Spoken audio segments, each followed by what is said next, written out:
anishkurli wali walidaik, bahwa kamu syukur kepadaku dan kepada kedua orang tuamu. Allah dan kedua orang tua kalau bisa dipisahkan. Artinya kalau kita hanya bersyukur kepada Allah, lawan kuitan durhaka, Allah ada menerima.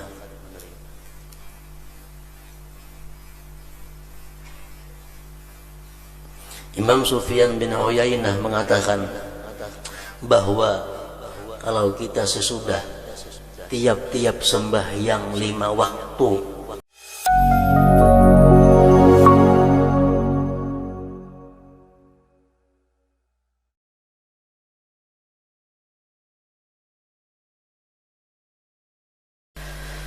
kemudian ayat berikutnya, wa idz qala Luqmanu libnihi wa huwa ya'izuhu ya bunayya la tusyrik billah innasyirka la zulmun azim. Kata Luqman, wahai anakku, ketika Luqman berkata bagi anaknya, dia memberikan nasihat kepada anaknya, ya bunayya, wahai anakku, kata Luqman, la tusyrik billah, jangan kamu menyekutukan dengan Allah. Inna syirka la zulmun azim, bahwa syirik itu merupakan kezaliman yang besar. Ini papadah Luqman kepada putranya, menurut sebagian ahli tafsir bernama Taran, tak alif ra alif nun, Taran, ngaran anaknya Luqman ini. Ujar Luqman, wahai anakku, aku berikan engkau nasihat. Pertama, jangan sekali-kali menyekutukan Allah, karena perbuatan syirik itu kezaliman yang besar. Macam-macam jenis syirik, dan satu dengan lainnya kada sama dosanya. Syirik menyembah sesuatu selain Allah. Allah disembah, matahari disembah, syirik. Allah disembah, pohon disembah. Allah disembah, nabinya disembah, syirik. Atau dia kadang menyembah Allah sama sekali, cuma menyembah matahari, syirik juga.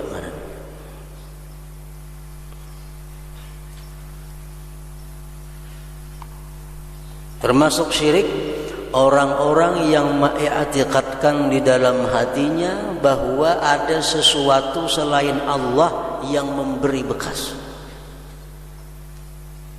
Ada sesuatu selain Allah yang bisa mematikan. Ada sesuatu selain Allah yang bisa memberikan manfaat. Ada seseorang selain Allah yang bisa membuat dia bahagia.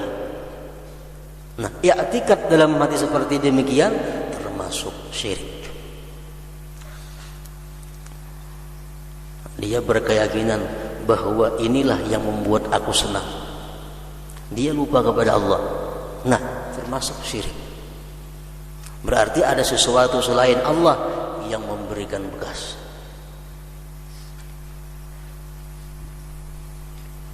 Salawas bayi sini ini hidup bina nyaman.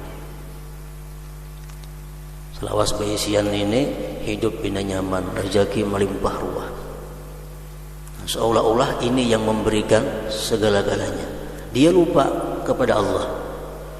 Nah, bila dalam hatinya mengiktikadkan demikian, berarti dia sudah melakukan syirik billah, menyekutukan dengan Allah Subhanahu wa ta'ala. Dan syirik yang paling kecil, yang paling tersembunyi adalah yaitu beribadah kepada Allah Subhanahu wa ta'ala, tapi hati bukan menuju Allah. Beribadah kepada Allah tapi hati supaya dipuji oleh makhluknya. Beribadah kepada Allah tetapi hati supaya orang hormat kepada dia. Ini termasuk syirkun khafi, syirik juga. Nah, Luqman memberikan nasihat yang pertama kepada putranya, la tusyrik billah inna syirka la zulmun azim. ووصينا الإنسان بوالديه حملته أمه وهنا على وهن وفصاله في عامين أن اشكر لي ولوالديك إلي المصير. Firman Allah Subhanahu wa taala, kami berikan pesan wasiat kepada manusia dengan kedua orang tuanya. Hamalathu ummuhu wahnan ala wahni, mengandung akan dia ibunya lemah di atas lemah. Ibu mengandung kita tiap hari makin lemah, tiap hari makin lemah, tiap hari makin berat. Wa bisaluhu fi amain, dan berhenti menyusu 2 tahun. Allah berpesan apa? Anishkurli, bersyukurlah kepadaku, kata Allah, wali walidaika, dan kedua orang tua engkau. Ilayyal masir, kepadakulah kembali.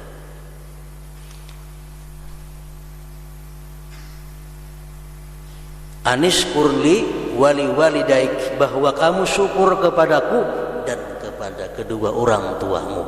Allah dan kedua orang tua kada bisa dipisahkan. Artinya kalau kita hanya bersyukur kepada Allah lawan kuitan durhaka, Allah kada menerima.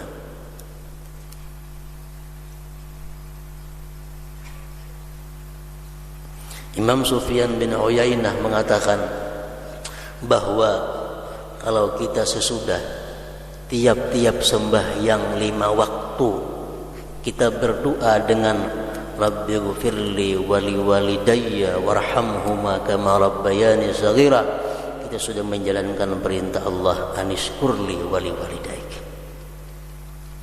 Setiap sembahyang 5 waktu, sesudah zuhur, sesudah asar, sesudah maghrib, sesudah isya, sesudah subuh, dalam doanya Rabbighfirli wali walidayya warhamhuma kama rabbayani shaghira, sudah menjalankan perintah Allah, anishkurli wali walidayk.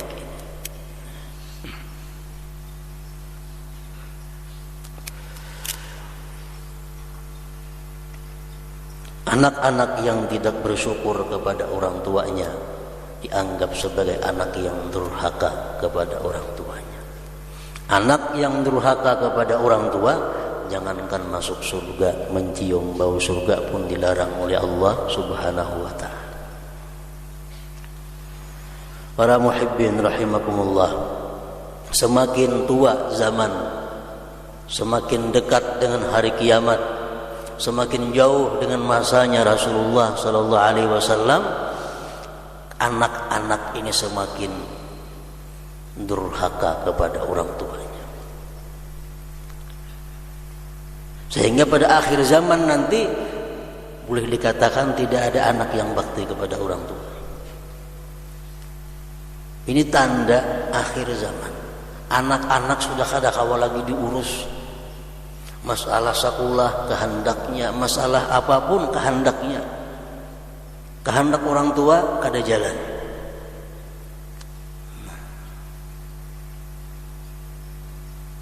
Jibril pernah bertanya kepada Rasulullah sallallahu alaihi wasallam, "Ya Jibril, wahai Rasul, mata sa'ah, kapan hari kiamat? Kapan hari kiamat?" Ya Nabi, aku pada tahu. Tetapi kata Rasulullah, "Sa'ukhbiruka an asyratiha." Aku kabarkan kepada engkau alamat-alamat tanda-tanda kiamat itu. Salah satunya apa kata Rasulullah? Iza waladatil amatu rabbaha. Bila seorang ibu sudah melahirkan rajanya. Seorang ibu sudah melahirkan rajanya. Artinya apa? Ibu jadi budaknya, ibu jadi pembantunya, ibu jadi pesuruhnya. Tanda-tanda kiamat. Kedada harga seorang ibu. Mendapat ibu pada perlu dipakai, saran ibu pada perlu, gawian ibu, gawian mama, betetapas, bersapu, bersimpun cukup. Nah, itu tanda hari kiamat. Jadi semakin dekat dengan kiamat, semakin sulit menjadi orang yang bakti kepada kedua orang tuanya. Wa in jahadaka ala an tusyrika bima laysa laka bi ilm fala tuti'huma wa sahibhuma fid dunya ma'rufa wattabi' sabila man anaba ilayya thumma ilayya marji'ukum fa unabbi'ukum bima kuntum ta'malun. Jika kedua orang tua, ibu bapa memaksa engkau, mengingini engkau agar menyekutukan Allah, bila kedua orang tua kita mengingini kita melakukan maksiat kepada Allah, bila orang tua mengingini agar kita melakukan dosa, fala tuti'huma, jangan kamu taati keduanya. Fala tuti'huma, jangan kamu tunduk kepada keduanya, kata Allah Subhanahu wa taala. Artinya apa? Kita taat kepada kedua orang tua selama perintah orang tua tidak bertentangan perintah Allah Subhanahu wa taala. Kalau bertentangan, fala tuti'huma, jangan kamu taati. Tapi dalam hal itu saja yang kita kada boleh taat. Yang lain pada itu, wasahibhuma fid dunya ma'rufa, dan temani dia dalam dunia kebaikan. Memberi duit, kita memberi makan, kita mengobati, masih kita lakukan. Kalau urusan syaitan menyuruh maksiat, kada boleh dituruti. Ini ayat menurut sebahagian ulama tafsir turun pada Sa'ad bin Abi Waqqas radhiyallahu anhu. Sa'ad bin Abi Waqqas salah seorang sahabat 10 yang dijamin surga oleh Rasulullah sallallahu alaihi wasallam, masuk Islam. Ibunya orang kafir Quraisy, menyembah berhala, keberatan putranya masuk Islam. Mamanya keberatan anaknya masuk Islam. Lalu ujar nang mama, wahai Sa'ad bin Abi Waqqas, engkau anakku mesti kembali kepada agama engkau dulu, jangan masuk Islam. Ujar Sa'ad, kada bisa, ulun ayah harus masuk Islam, ulun kada akan keluar lagi dari Islam. Ujar ibunya, kalau ikam macam itu, aku mulai hari ini kada hendak makan, kada hendak minum, mogok makan. Makan kada hendak, minum kada hendak, naik ke rumah kada hendak, berjamur jadi tanah.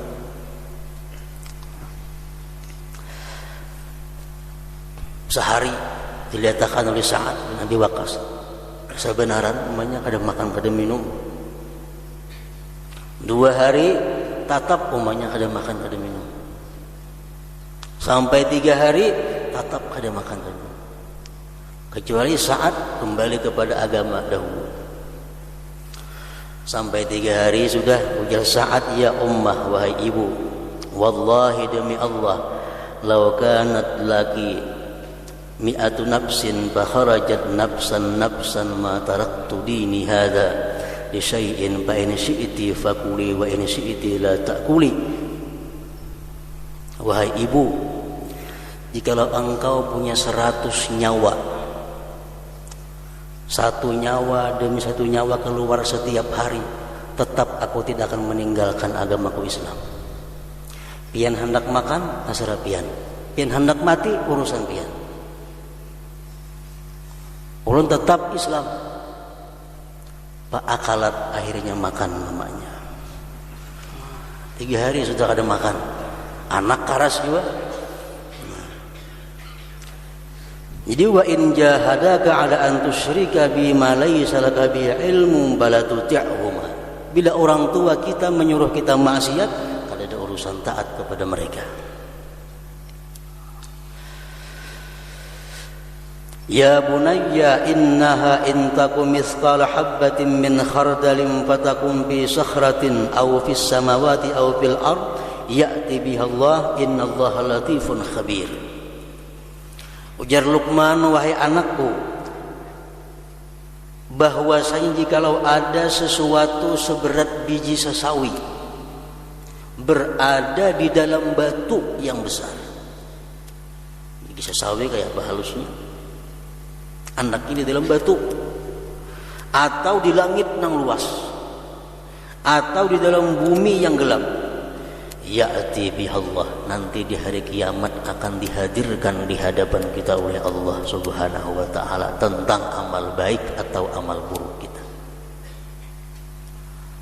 Dimanapun kita berbuat kebaikan, walaupun di bawah tanah, di dalam kamar nang bakunci, kita berbuat satu kebaikan sekecil apapun, hari kiamat kayaknya dihadirkan oleh Allah, nih amal kamu nang baik. Itu juga kita berbuat dosa. Di rumah siapakah kita berbuat dosa? Diintang di tengah hutan manakah berbuat dosa? Orang kada nang tahunya. Di hari kiamat pasti Allah hadirkan, nih dosa kamu. Innallaha latifun khabir. Sesungguhnya Allah punya kekuasaan yang sangat halus, khabirun dan maha mengetahui. Ini nasihat Luqman kepada putranya agar anaknya ini berhati-hati dalam berbuat dosa, karena sekecil apapun dosa akan dihadirkan oleh Allah. Ya bunayya, wahai anakku, aqimis shalah wa'mur bil ma'ruf wanha 'anil munkar wasbir ma'ala ma asabak inna dzalika min azmil umur. Wahai anakku, aqimis shalah, dirikan salat. Ujar Luqman. Arti dirikan salat itu, sembahyanglah kamu benar-benar sembahyang dengan sesuai syarat, rukun, batasan, khusyuk dan adabnya. Itu berbeda dengan salli. Kalau salli, sembahyanglah kamu biar di luar waktu, sembahyang juga ngarannya. Sembahyangnya kada khusyuk, sembahyang juga ngarannya. Tapi kalau aqimis shalah, tegakkan salat. Nah ini mesti dalam waktu, mesti bujur-bujur. Ya bunayya, hai anakku, aqimis shalah wa'mur bil ma'ruf wanha 'anil munkar. Perintahkan, suruh berbuat kebaikan, cegah kemungkaran. Wasbir 'ala ma asabak, dan kamu sabar atas yang menimpa engkau. Orang yang bertugas amar ma'ruf nahi munkar pasti menghadapi tantangan, pasti menghadapi celaan, pasti menghadapi ancaman. Bila kada modal sabar, ada usaha amar ma'ruf nahi munkar. Kenapa? Banyak mudaratnya pada manfaatnya. Inna dzalik min azmil umur. Wala tusa'ir khaddaka lin-nasi wala tamshi fil ardi maraha. Innallaha la yuhibbu kulla mukhtalin fakhur. Wahai anakku, jangan sekali-kali engkau memalingkan wajahmu bagi manusia, dan jangan kamu berjalan di muka bumi dalam keadaan sombong. Sesungguhnya Allah tidak suka orang-orang yang sombong. Sombong satu sifat, beandak ke mana aja merusak. Lalawannya tawadu, tawadu beandak ke mana aja, walaupun nang kada baik di anda kita tawadu jadi baik. Ulama, orang berilmu, orang mulia, ada sombong kada dipakai orang. Orang sugih ada sombong dibikut orang. Orang miskin sombong maginnya kada dirani orang.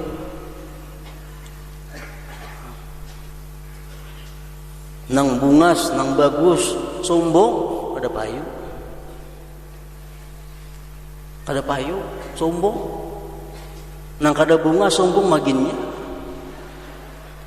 Jadi sombong ke mana aja beandak merusak.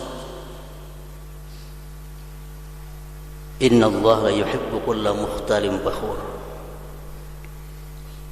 Tawadhu sifat yang mulia. Tawadhu beandak kepada orang yang maksiat. Orang ini ahli maksiat, cuma dia tawadhu. Atau saat akan dapat hidayah Allah Subhanahu wa taala. Orang ini jahil, tapi dia tawadhu, akan dapat hidayah Allah Subhanahu wa taala. Kenapa? Karena sifat tawadhu, sifat yang dicintai Allah. Kalau dia berandak di suatu tempat, otomatis akan menarik kepada kecintaan Allah Subhanahu wa taala. Orangnya maksiat, segala macam dosa digawinya, cuma tawadhu orangnya. Satu saat nanti dia akan ditarik oleh hidayah Allah Subhanahu wa taala. Kemanapun tawadhu, bagaimana akan membawa kebaikan kepada yang ditempatinya. Waqsid fi masyrika waghdud min sautik inna ankaral aswat la sautul hamir. Wahai anakku, kata Luqman,